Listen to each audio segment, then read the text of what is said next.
सीमा की शादी राकेश से तय होती है। शादी से पहले दोनों घंटों फोन पर बातें करते। पता नहीं तुम्हारी और मेरी माँ की पटेगी कि नहीं। अरे ये पहले ही सोच लोगी कि नहीं पटेगी तो मैं कुछ नहीं कर पाऊंगा।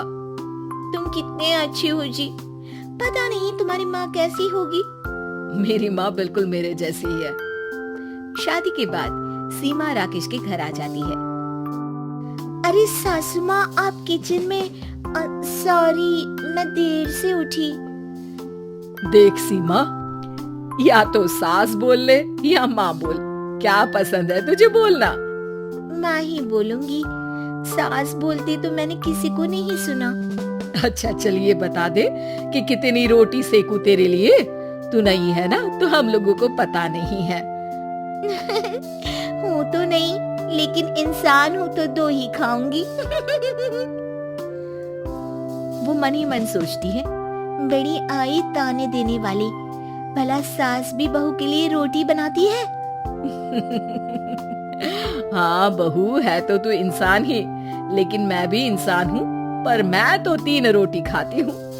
पर चल कोई ना, अभी तेरे लिए रोटियां बना देती हूँ। सीमा वहाँ से चली जाती है।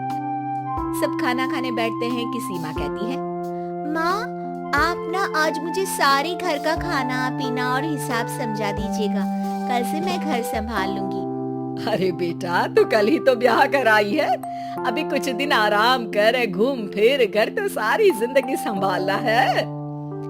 हाँ हाँ, पूरा घर खुद अकेली हड़पना चाहती है, तभी तो। अब नहीं नहीं माँ, अब ना जिम्मेदारी बड़ी है, तो जितनी जल्दी अपना घर संभाल लूं उतना ही अच्छा है ना। आखिर है तो सब मेरा ही ना।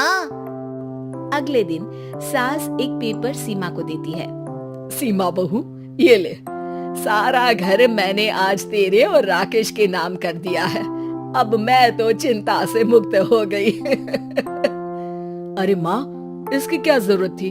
तू घर की बड़ी है, ये प्रॉपर्टी नाम करने को किसने कहा तुम्हें? सीमा डर जाती है कि कहीं सास उसका नाम ना ले ले। अरे बेटा, बुजुर्ग शरीर का क्या भरोसा। वैसे भी जो है सारा कुछ तुम लोगों का ही तो है। नाटक, सारा नाटक। हे भगवान, ये औरत तो थकती ही नहीं नाटक करते। शाम को कमरे में सीमा राकेश को कहती है, एक बात बताओ, ये ऑफिस से आकर तुम घंटों माँ के कमरे में क्या करती हो? अरे तुम भी आ जाया करो ना, सुन लो क्या बातें करते हैं। तब सीमा को ख्याल आता है कि क्यों ना एक दिन माँ बेटी की बातें छुपकर सुन ली जाए। तो वो दरवाजे के पीछे छुपकर दोनों की बातें सुनती है।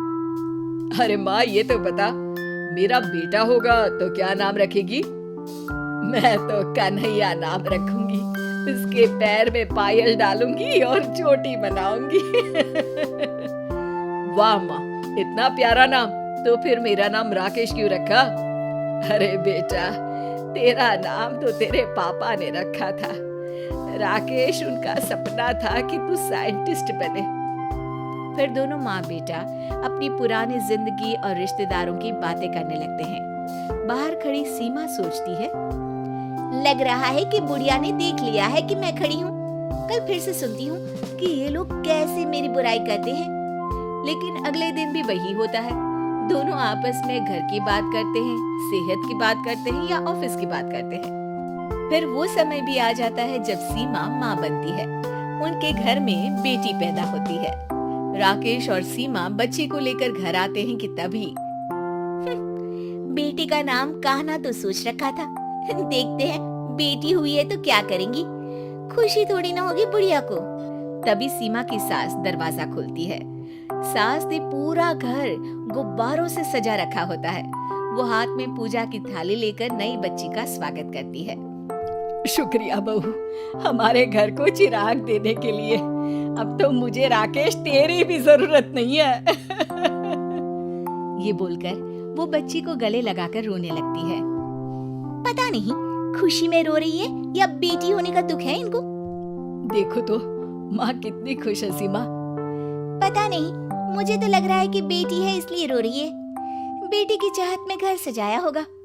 बस भी करो सीमा, मेरी माँ जितना भी अच्छा कर ले तुम हमेशा उनमें कमी देखती हो। ये बोलकर वो वहां से चला जाता है।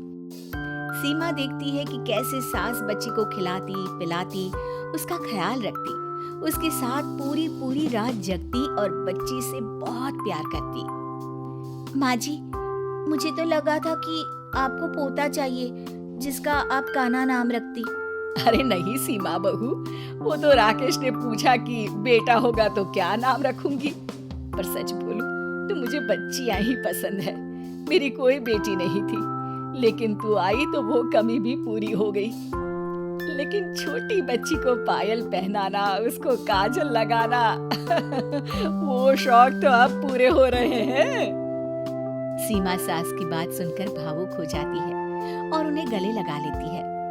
मैं समझती हूँ तुझे भी कि तू क्या सोच रही है। हाँ, क्या? यही ना कि गलत फहमी कभी नहीं पालनी चाहिए, है ना?